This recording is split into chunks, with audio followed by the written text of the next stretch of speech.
तो आज आपको एक ऐसे रहस्य के बारे में बताने जा रहे हैं जिसे विश्वास करना शुरू में शायद आपके लिए आसान ना हो, लेकिन यदि आप बिना किसी पूर्वाग्रह के तथ्य को देखेंगे तो आपका जीवन आज ही एक अद्भुत शांति महसूस करेगा। क्योंकि जीवन का सबसे महत्वपूर्ण कार्य है भगवान, उस भगवान को प्राप्त करना जो कुल का मालिक है। आज आपके मन मस्तिष्क में उठने वाले सवाल का उत्तर देने जा रहे हैं। सबसे पहले ये जानना जरूरी है कि भगवान कौन है। आज आपको ये भी बताएंगे कि आज तक आपको भगवान के बारे में भ्रमित करने वाले तथाकथित धर्मगुरुओं का क्या स्वार्थ था। आखिर द्वापर युग में परमात्मा ने प्रकाट्य की लीला कैसे की? क्या भगवान माँ के गर्भ से जन्म लेते हैं? इन सब रहस्यों की गुत्थी को परत दर परत सुलझाएंगे। आइए शुरू करते हैं। भक्ति काल के प्रसिद्ध संत जिन्हें आज जनमानस संत कबीर कहता है, वे वास्तव में केवल संत नहीं थे। कबीर साहब असाधारण प्रतिभा के धनी जिनकी शिक्षाप्रद वाणियां बचपन से ही सिखाई और पढ़ाई जाती हैं। वे मात्र संत नहीं बल्कि पूर्ण परमात्मा हैं जिन्होंने पृथ्वी पर जुलाहे की भूमिका की। कबीर साहब पूर्ण परमात्मा हैं जिसकी गवाही वेद देते हैं तथा वेदों में वर्णित विधि अनुसार इस पृथ्वी पर अवतरित होते हैं। कबीर साहब इस पृथ्वी पर अद्भुत लीलाएं करते हैं, अपनी पुण्यात्माओं को तत्व ज्ञान से अवगत कराते हैं। आइए उनके जीवन पर प्रकाश डालते हैं। कबीर साहब जी लगभग 600 वर्ष पूर्व ज्येष्ठ शुक्ल पक्ष की पूर्णिमा को ब्रह्म मुहूर्त के समय एक शिशु के रूप में बनारस शहर के लहरतारा तालाब में कमल के फूल पर अवतरित हुए। इसके प्रत्यक्ष दृष्टा थे ऋषि अष्टानंद, जिसका आज भी प्रमाण है। जहाँ बैठकर ऋषि अष्टानंद जी ने यह दृष्टांत देखा, उस जगह पर ऋषि अष्टानंद जी की एक यादगार भी बनी है। कुछ समय उपरांत लहरतारा तालाब पर नीरू नीमा जुलाहा दंपति गए तथा नवजात बालक रूप में कबीर परमेश्वर जी को देखा तो उन्हें कमल के फूल समेत उठाकर घर ले गए तथा कबीर परमेश्वर जी को अपने बालक रूप में पाला, क्योंकि वे निसंतान थे। वास्तव में नीरू और नीमा ब्राह्मण दंपति थे जिनके नाम गौरी शंकर और सरस्वती थे। दोनों ही कथावाचन करके जीवन निर्वाह किया करते थे। उनकी धन जोड़ने की प्रवृत्ति बिल्कुल भी नहीं थी। वे अतिरिक्त धन का भंडारा कर दिया करते थे।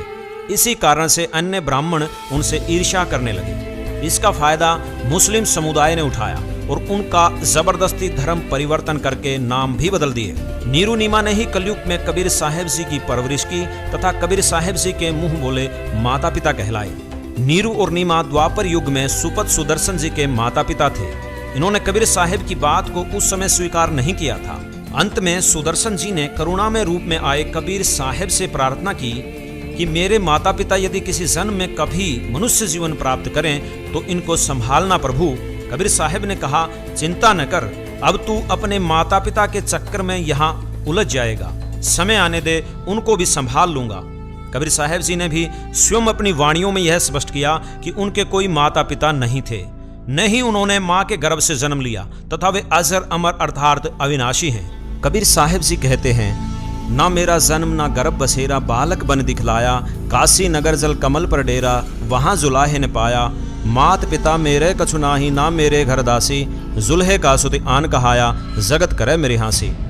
इसके अतिरिक्त आदरणीय संत गरीबदास जी महाराज की वाणियों में व नानक देव जी की वाणियों में भी कबीर साहब की लीलाओं, जीवनी और परमात्मा होने के संपूर्ण साक्ष्य उपलब्ध हैं।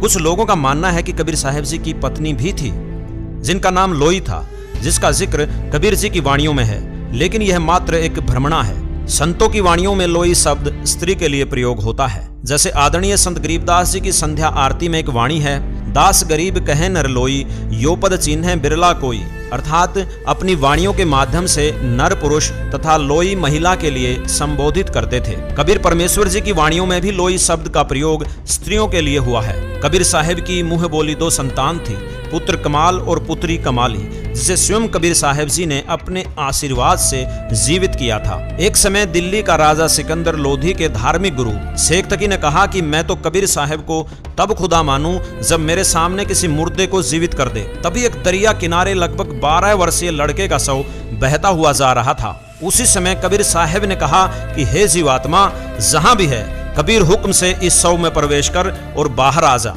तुरंत ही वह 12 वर्षीय लड़का जीवित होकर बाहर आया और कबीर साहब के चरणों में दंडवत प्रणाम किए। सब उपस्थित व्यक्तियों ने कहा कि कबीर साहब ने कमाल कर दिया।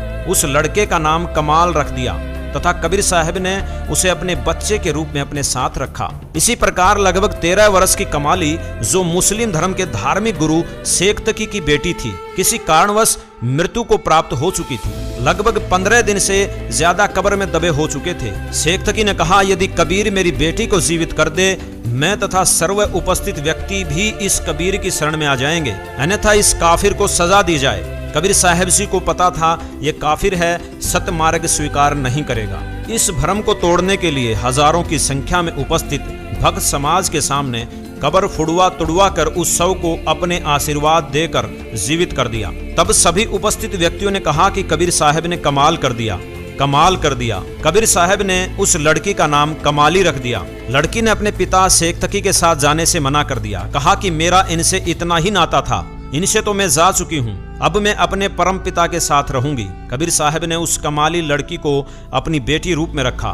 कबीर साहब ने 120 वर्ष तक पृथ्वी पर रहकर तत्व ज्ञान का प्रचार अपनी वाणियों के माध्यम से किया, जिन्हें हम कबीर वाणी कहते हैं। कबीर साहब की वाणियों में अनेकों आध्यात्मिक गूढ़ रहस्य छिपे हैं, जिन्हें तत्वदर्शी संत ही सुलझा कर बता सकते हैं। इस तरह कबीर परमेश्वर ने ढेरों वाणियां उच्चारित की और अनेकों लीलाएं की, जिनके प्रमाण शास्त्रों और संतों की वाणियों में मिलते हैं। कबीर परमेश्वर ने मृत गाय को जीवित किया, 2 मृत शवों को जीवित किया, काशी में 18 लाख विभिन्न साधु संतों को भंडारा कराने की लीला की, जिसमें प्रत्येक व्यक्ति को प्रत्येक भोजन के बाद एक स्वर्ण की मोहर व एक दोहर दी। दिल्ली के बादशाह सिकंदर लोधी का जलन का रोग दूर किया, मृत रामानंद जी को जीवित किया और ऐसी न जाने अनेकों लीलाएं कबीर साहब ने की। 120 वर्ष तक अपनी प्यारी आत्माओं को ज्ञान प्रचार करने के बाद परमात्मा ने राजा वीर सिंह बघेल और मगहर रियासत के राजा बिजली खान पठान सहित हजारों लोगों के सामने मगहर लीला की और सहशरीर सतलोक चले गए। आप सभी से अनुरोध है कि भक्ति करें तो कबीर परमेश्वर जी की ही वास्तविक भक्ति करें, जो कि वर्तमान में संत रामपाल जी महाराज जी कराते हैं, जिससे आपको यहाँ भी सुख होगा और पूर्ण मोक्ष भी प्राप्त होगा। तो देर ना करें, शीघ्र अति शीघ्र संत रामपाल जी महाराज से नाम दीक्षा लें और अपना कल्याण करवाएं। धन्यवाद।